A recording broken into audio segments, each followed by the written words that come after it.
Hi book lovers, welcome back to my channel. This is part 2 of my big wrap up.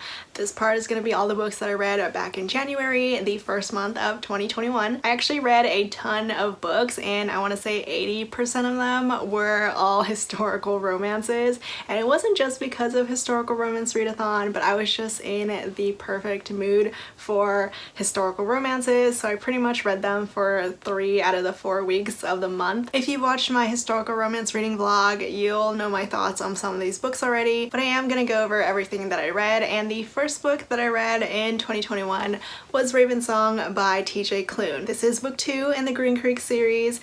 Book 1 is Wolf Song. It's one of my favorite paranormal romances. I was actually supposed to buddy read this last year with a friend, another booktuber, Melissa H, but I totally failed at. But I did finally finish it. I gave this one 4 stars. I didn't love it quite as much as Wolf Song, but I still thought it was a fantastic book, another great book in the Green Creek series. This one is a second chance romance. It's another wolf shifter romance between Gordo and Mark. Mark is the uncle in the Bennett pack and Gordo is their witch. Mark and Gordo kind of had a thing years and years ago back when they were teens, but then the Bennett pact ended up moving away and Gordo's heart was broken. But now it's present day, everyone is back together, but Gordo is still feeling very bitter. He refuses to let anything happen between him and Mark. So their romance is a little bit slow, a little bit angsty. It's a great second chance romance. I really enjoyed Gordo and Mark together. If you've read book 1, this sequel kind of overlaps with some things that happen in Wolf Song. Those couple years where Joe, his brothers, and Gordo all leave to get the bad guy, you get to see what happens during those years in Raven Song. I just love this series. I love this family, this found family. It's just a really great book and series. And then I read It Had to Be You by Susan Elizabeth Phillips.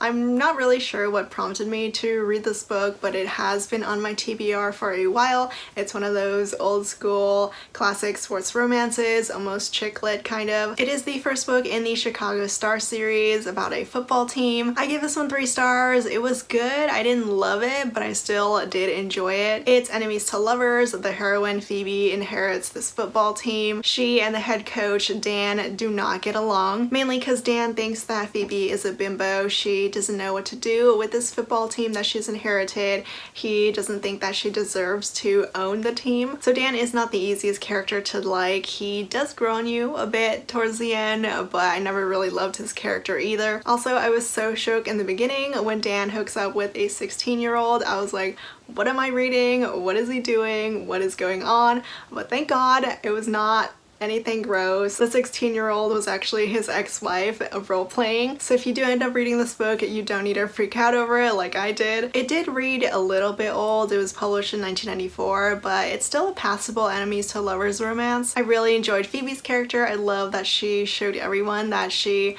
was not the bimbo, the socialite that everyone thought that she was. So this was an okay read. I definitely did not love it as much as Kiss an Angel, one of my favorite books of all time. And I also didn't enjoy it as much as the other book that I read in the series, which was book 3. That one was like a secret baby romance. I also finished up this duet that I started back in December, the Darkest Sunrise duet by Martinez. I read book 2, The Brightest Sunset, and sadly this one was not quite as good as book 1. I gave this one 3 stars. Book 1 I gave 4 stars. I was just over the drama in this book after that cliffhanger that happened in book 1, that predictable cliffhanger in book 1. I was excited to see where book 2 would go. I was just really bored with this one, sadly. The main characters just fought a lot and that was it. The romance fell flat, so for a conclusion to this duet, it definitely was not as good as I was hoping it would be. I ended up reading a Christmas novella in January, Wrapped Up in You by Talia Hibbert. This one was such a feel-good read. I had so much fun reading it. I gave this one 4 stars. If you're missing the Christmas vibes, this book would be perfect. It's friends to lovers, best friends to lovers with a celebrity hero. The hero is the one who has been in love with his best friend for forever. It's also got not the stuck in a snowstorm trope. The hero is shy and awkward. He is always so frazzled around his best friend because of the feelings that he has for her. It was such an adorable novella. I read a Jack Harbon book because I loved his Beauty and the Beast retelling. So I read Meet Cute Club. It's an romance with a hero. One of the heroes loves reading romance books. He hosts a book club for romance books, but attendance has kind of been dwindling over the years. Jordan, the book club host, meets Rex, who is working at the bookstore when Jordan goes to buy some books for the book club. Rex makes fun of the romances that he buys, which makes Jordan very annoyed, but then Rex shows up at one of the book club meetings and Jordan can't really turn him away because there aren't that many members anymore. After their rough first meeting, Rex does try to get into Jordan's good graces. He reads the romances that are assigned. They start to get friendly, but then things from Rex's past comes back up, brings some drama to them. It was a really cute read, a really cute romance. I'm giving it 3.5 stars. It could have been a 4, but then I got annoyed when Rex started pushing Jordan away. But still, if you love romance, this book is an adorable read. They talk about romance books all the time and it's great. I read The Takeover by T.L. Swan, which is book 2 in the Mouse High Club series. This one, the hero is the brother of the hero from book 1, and like book 1, I gave this one 3 stars. It was an average read for me. It was okay. It's an enemies to lovers romance with a single mom who is slightly older than the hero. Tristan tried to take over Claire's late husband's company, which is why Claire doesn't like him.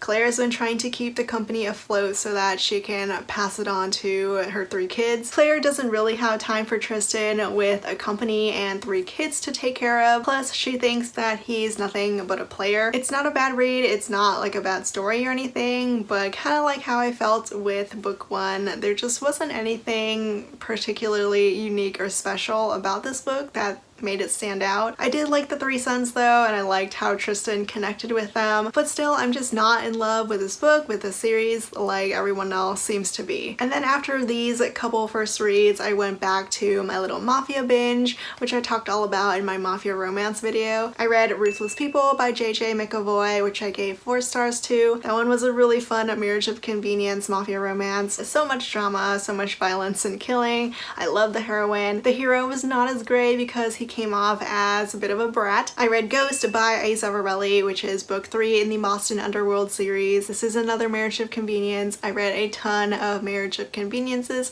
during my mafia binge. The heroine was sold into sex slavery. Alexei ended up saving her and taking her for his wife. It's a romance between 2 very broken characters. The hero thinks he's not capable of love. The heroine is traumatized by what she went through. It's a pretty intense book. I gave this one 4 stars. I did enjoy it a lot. I'm a big fan of the series, of the Boston Underworld series, so I'm not too surprised that I enjoyed this one too. I read 3 Cora Reilly books. I did read a 4th, but DNF'd it halfway. I read Bound by Honor, the first book in the Born in Blood series. I gave this one 3.5 to 4 stars. I liked it more than Sweet Temptation, which was my first Cora Reilly book, but I still didn't love it. The one I DNF'd was book 2, Bound by Duty. I did not like the hero in that one. I also read 2 books in the Cora Chronicles series, Twisted Emotions and Twisted Pride. Twisted Emotions I gave 3 stars to. It's an okay read.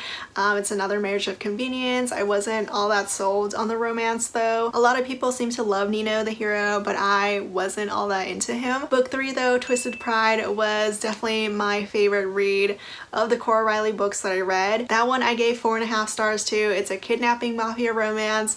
Remo kidnaps the heroine right on her wedding day. I like Serafina. I like the way she slowly fell for Remo and his family. So that one was definitely the best of the bunch from Cora Reilly for me. If you want my full in-depth thoughts about these mafia romances, you can go watch my mafia romance video. I know I went through these a little bit fast. I listened to an audiobook on KU because I am back on KU. I listened to Roommate by Saraiah Wilson. I was curious about this book because I saw it in Amazon and it had so many ratings. There are like 13,000 ratings on Amazon, which is crazy. But even crazier, I had not even heard of it at all until I went looking on Amazon for some books to listen to. I gave Roommate 2 stars. I did not like this one. It was so bland and boring. I just could not get into it. The heroine Madison is from a wealthy family, but she's trying to get away from them, get away from all the money. So she's living on her own, barely making ends meet, and she finds a job as a roommate. She has to keep her roommate's penthouse clean in exchange for a free room. Madison doesn't know how to keep an apartment clean. There is a cute dog, but Madison and Tyler just did not have personalities to me. They were just the most bland characters to read. This book was just not a good read. It tried to be a rom-com, but it failed in that. This is actually the second 2-star that I've given this author, so I think she's just not for me. And then I read a recommendation from Charles, my friend Charles from Books on Stereo. When you get a recommendation from Charles, you're in for a wild time, for better or for worse. This time it was kind of for worse. I read 15 Inches by Madison Faye. The title literally says it all. The hero has a 15-inch penis. I mainly read it for the novelty, and also Charles said the author was banned on Amazon. You can get this book for free actually from Madison Faye's website. She gives you 2 free books. This is one of them. It just was not well written, so it made the smile a little bit awkward to read. And plus the whole 15 inches thing, I was just terrified for the heroine and in pain for her. I guess it's fine to pass the time with this novella. I mean, it is free, but still I gave this one 2 stars. And then I started my gigantic historical romance binge. I actually started reading them a week before the readathon began. I was just craving historical romances, so that's what I read for 2-3 weeks straight. I started with A Scandalous Deal by Joanna Shupe, which is book 2 in the 400 series. I read this one because we were reading book 3 in the series for the historical romance readathon. That was our buddy read, so I wanted to be caught up in the series before I started that one. So I read A Scandalous Deal and it was great. I gave it 4 stars. I mainly loved it because the heroine is a female architect. Eva, the heroine, goes from England to New York City for this luxury hotel project that she's been hired to do. Well, they think that they've hired her father to work on it, who is a famous architect, but no, she goes in his stead. She meets Philip, the hero, on the way to New York City, and they share this passionate night together. But when Eva shows up at the construction site, it turns out that Philip is her new employer. Philip is not happy that he's been duped by Eva, that a woman is working as the architect for this project, but he doesn't really have any other choice to let her work with them, and they try to keep things professional, but that doesn't work out how they planned. It was a great read. I loved even Philip. I loved the whole history with female architects. We get to see a lot of Frank from The Rogue of Fifth Avenue, though this book is set before that, so Frank is not with this heroine yet. It was just a really good Gilded Age historical romance. Loved the setting of New York City, loved her main characters. It was so good. I read an indie historical romance, The Duke I Tempted by Scarlett Peckham. I've been wanting to try Scarlett Peckham again ever since I read The Rakehess, which I didn't love, but I've heard really good things about this series, The Secrets of Charlotte Street series. Sadly, like The Rakehess, I gave this one 3 stars. It was okay. I didn't love it, didn't hate it. I was mainly disappointed with what happened towards the end of the book, which I saw a lot of other reviewers struggle with as well. It's a marriage of convenience historical romance between a duke hero and a botanist heroine. They get into a bit of a scandal that forces them to marry. Poppy was actually hired by Asher as a botanist to decorate his house so that he could woo someone and get an heir, but they are forced to marry, and that's when things went downhill for me. This historical romance is almost erotic. There are BDSM elements, but it's very, very light. I honestly expected there to be more about BDSM, but there wasn't, and the whole plot of the book was Asher trying to hide this other side of him that deals in BDSM from Poppy. I just grew so annoyed and frustrated with this whole thing. Asher just got on my nerves trying to hide the secret, pushing Poppy away, and then he does something really, really dumb at the end that I definitely wanted him to grovel more for. I did enjoy Poppy though. I love the fact that she's a botanist, but she was not enough to make up for the hero for me. So as much as I could have loved this one, there were just some things that annoyed me like crazy, so 3 stars for this. I then read a Jennifer Ashley historical romance. I've been curious about some of her other historical romances after the first 4 Mackenzie's books. So I read book 5, The Seduction of Elliot McBride, and this one was so great. I gave this one 4 stars. We have a tortured hero in Elliot who has PTSD from his time being a prisoner. We have a jilted bride in Juliana. She's literally jilted at the altar, and while she's running away from her wedding, well, her non-wedding, she comes across Elliot and ends up marrying him. They are also childhood friends. They were secret childhood sweethearts in that they both had feelings for each other but never knew about it. So Elliot had a crush on Juliana and Juliana had a crush on Elliot back then, but since they never confessed, nothing came out of it. But now they are married in a kind of marriage of convenience. It was just a really sweet and adorable romance with a little bit of heartache. I love the whole concept of them being childhood friends who crushed on each other. It was so good. I'm really glad I decided to continue with the series because I was at first just interested in the first 4 books. I wasn't interested in anyone besides the Mackenzies, the 4 Mackenzie brothers, but Elliot was great. I think Ian is actually mentioned a time or 2 in this book, but since I enjoyed this one so much, I am definitely going to be continuing on with the rest of the series. Next I read Flowers from the Storm by Laura Kinsale. This is a very unique historical romance. It's honestly like nothing that I've ever read.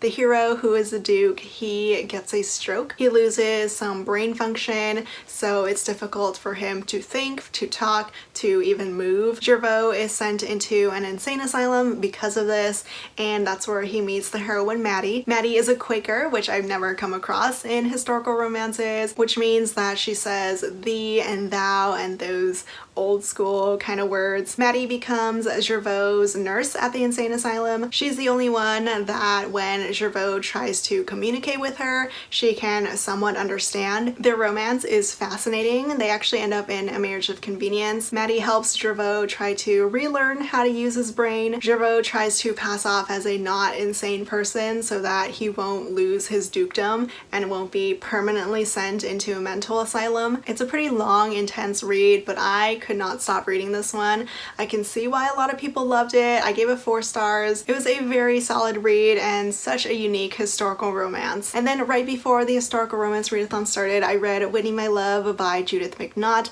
I talked about this one a lot in my recent video where I read old school and modern day historical romances. I love this one so much. I gave it 5 stars. It is so good. Whitney is a bit of a rebel. She's not your typical English lady. Clayton, the Duke hero, when he meets Whitney, he ends up making this deal with her father without her knowing, and forces her to marry him. It actually takes a while though. That marriage doesn't happen until much later on, and in the meantime Clayton is actually pretending to not be a duke and being someone else. He becomes her neighbor and tries to woo Whitney into falling in love with him and agreeing to marry him without knowing of the whole forced marriage. I just love this romance so much. Clayton is perfect with Whitney. He is just so adoring and in awe of her. Whitney is a fantastic heroine. I loved her character too. Their romance is just so fiery and passionate, mainly because Whitney tries to rebel against Clayton every single time, and Clayton, even though he adores Whitney, he is never letting her go. It was just a fantastic romance. It's definitely one of my new favorite historical romances of all time. It was just the perfect read for me. I also read My Fake Rake by Eva Leigh. This book was one of the modern day historical romances that I talked about. I gave this one 3 stars. It was an okay average read for me.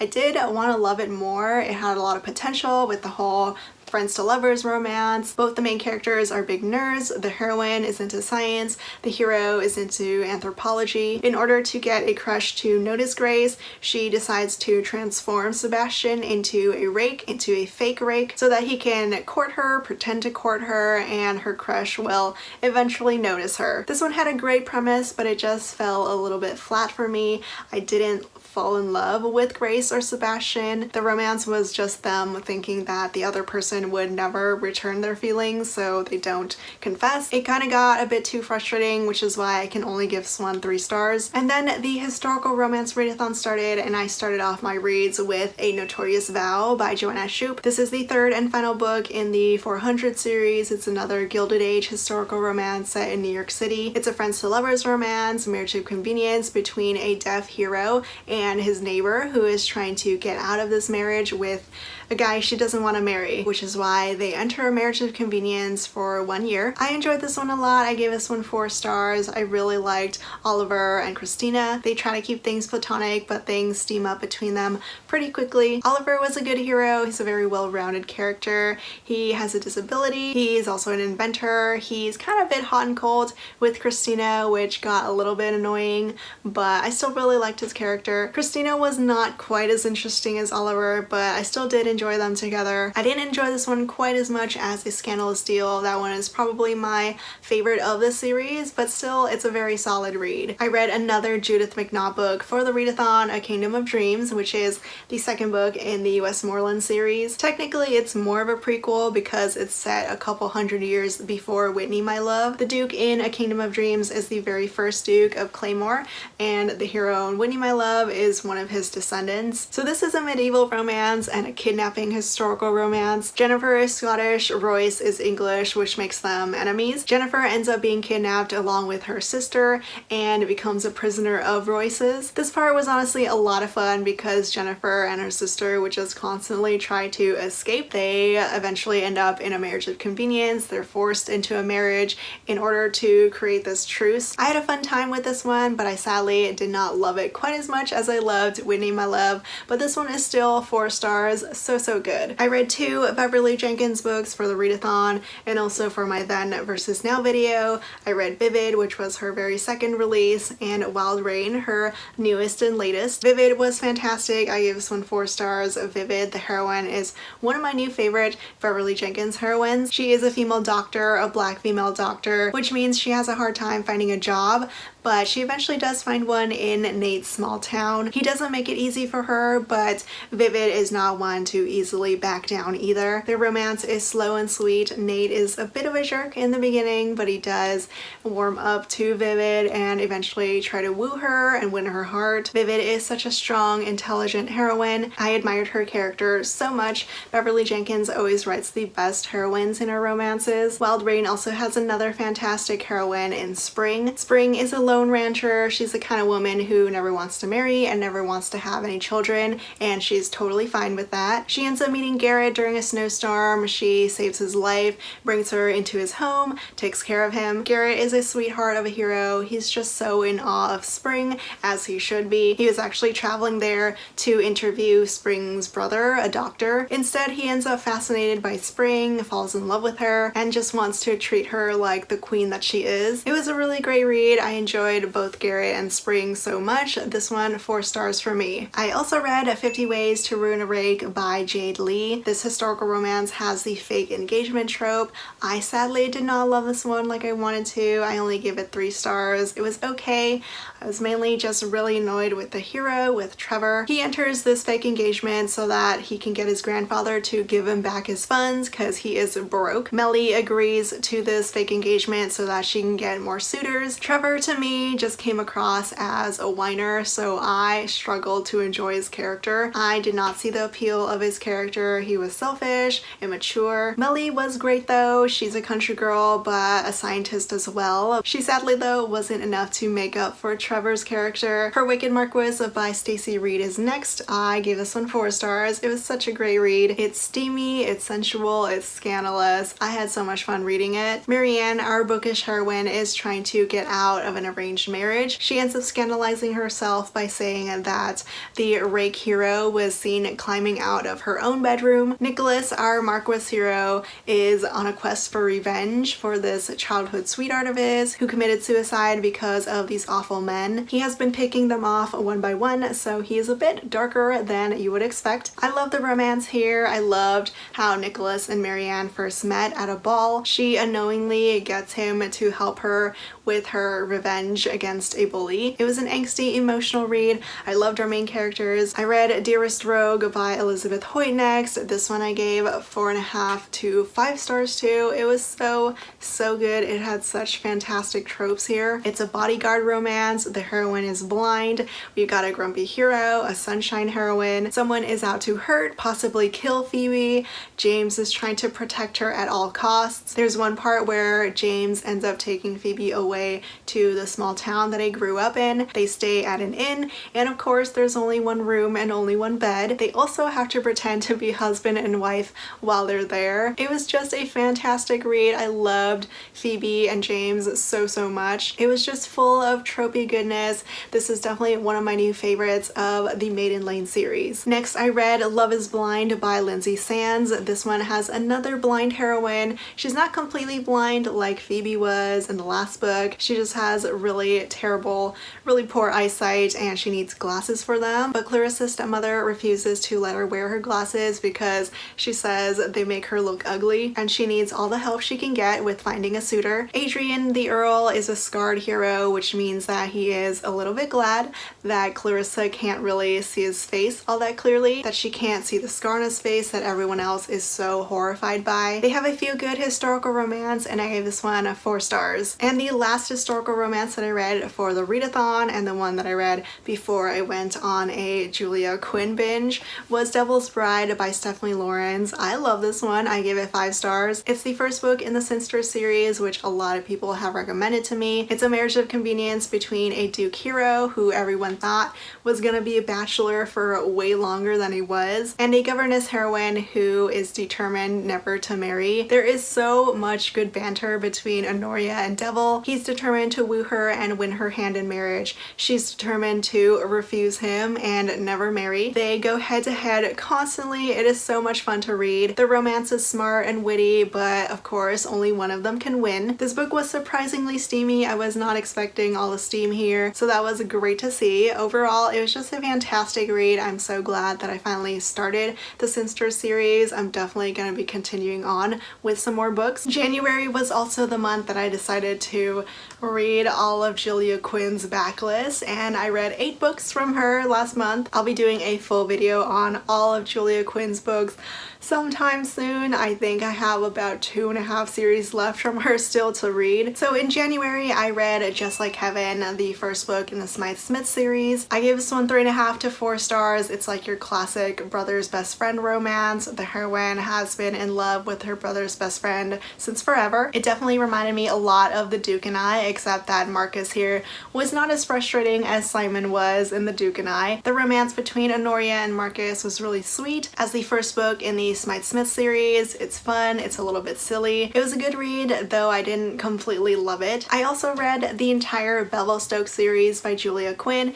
It's 3 books. Book 1 is The Secret Diaries of Miranda Cheever, and I did not like this one. I give it 2 stars. The main characters here were so pathetic. Miranda has been in love with her friend's brother, Turner, since she was 10 years old. Turner was burned by his broken marriage, by his late wife. I guess I was supposed to feel sad for Miranda and Turner, but I just did not feel for these two at all. I wanted Miranda to just grow up and get over Turner. There was nothing that he did to warrant her being in love with him for a decade. Turner was just so dumb in the way that he handled his broken marriage, in the way that he acted after his broken marriage. I had no sympathy for these two, and this is one of my least favorite books from Julia Quinn. Book 2, What Happens in London, was slightly better. I gave this one 3.5 stars. Olivia, the heroine, is Turner's sister, Miranda's friend. She ends up falling for her neighbor, who she thinks is a murderer who killed his fiance. Harry, though, is just a guy who works for the government for national security. He does, however, notice Olivia spying on him. He's also been assigned to investigate Olivia because she seems like she's engaged to this foreign prince who may or may not be a threat to the country. It's fun, a little bit silly, and the main thing that was really going for it was that it was a huge improvement from book 1. The third and final book in the Bevelstoke series is 10 Things I Love About You. This one was my favorite of the series. I gave it 4 stars. It was so cute and charming, especially the hero. I love Sebastian, and I loved that he's an author. He's actually the secret author of all these scandalous romances that everyone in the Julia Quinn books has been reading. Annabelle, the heroine, is supposed to marry Sebastian's uncle, who is the Earl, but he is pretty much an awful guy. Annabelle doesn't want to marry the old Earl. Sebastian and Annabelle have some fantastic chemistry together. Sebastian is such a charmer. I loved his humor. Annabelle is a strong heroine. She speaks her mind and was just perfect with Sebastian. It was just so cute and fun, which is why it's my favorite of the series. I also read the Splendid trilogy by Julia Quinn, which is her very first published trilogy. Book 1 is Splendid, and this This one is like an American heiress meets Duke hero. This one was okay for me. I give it 3 stars, though I did love how Alex and Emma first meet. He thinks that she's a maid because she's dressed in servant clothes. He wants her though and is very shocked when he finds out that she's actually an American heiress. Book 2, Dancing at Midnight, was my favorite of the series. This one was very close to 4 stars. It's like 3.5 to 4 stars for me. We have a damaged hero who was wounded in war. He now walks with a limp. John is Arabella's new neighbor and both of them are just fascinated with each other when they first meet, but John, being the wounded war hero that he is, doesn't think that he's good enough for Arabella, so he pushes her away. We've got a grumpy, damaged hero and a sunshine heroine who's trying to bring love and light into his life. I'm always a sucker for a damaged hero, and even though there is a bit too much of like the hot and cold push and pull in this book, I still really enjoyed it, so my favorite of the series. Minx is the 3rd and final book in the Splendid trilogy. I gave this one 3 stars. I could have been a 4, except the ending kind of sucked. I hated what happened at the end. It had so much potential though. It's a ward guardian kind of romance. Henrietta, who is also known as Henry, she manages this estate that has recently been inherited by the hero. Dunford is shocked when he's inherited this estate and that the manager of this estate is this gorgeous young woman and that she's also become his ward. Henry was great. She goes against all the rules of society. She's always rebelling against Dunford. Dunford himself is feeling a little bit tortured over these growing feelings, this growing attraction to his new ward. I was really enjoying the romance here, loving these 2 main characters, but then this whole miscommunication thing happens at the end that annoyed me like crazy, so it prevented me from really loving this one. So 3, maybe 3.5 stars for Minx. And the final Julia Quinn book that I read in January was The Lost Duke of Wyndham. This is the first book in a duet and I love this one. I gave it 4.5 stars. It was so good. One of my favorites from Julia Quinn, which I was really surprised by because it's very underrated. Jack the hero is a highwayman. He goes to rob the heroine, who is a companion to a dowager duchess, and it turns out that Jack is the long lost Duke of Wyndham. He is the supposed grandson of this dowager duchess who is very determined to make him the rightful duke. Jack though doesn't want to have anything to do with this dukedom. There already is a duke in place, his cousin Thomas. He does go along with trying to discover the truth though about who he is, who his parents were, and he's also trying to woo Grace, his grandmother's companion. They had a connection from the very first meeting where he tried to rob her. He's just so charming and sexy when it comes to Grace, and he's very determined to have her for his wife, whether he is a duke or not. I love this one. I love the drama. I love the angst. It was so exciting reading this one. I was honestly on the edge of my seat trying to see if he was actually the duke or not. And then I read A Cowboy to Remember by Rebekah Weatherspoon. This was our Ravished by Romance book club read for January. I gave this one 3 stars. I sadly did not love it. It was not executed well enough for me. I had so much high hopes because it's second chance romance, there's amnesia, but like I said, sadly it just wasn't executed well enough for me. Evie and Zach knew each other growing up. They were pretty much childhood sweethearts, but then Zach breaks Evie's heart. He forces her to leave him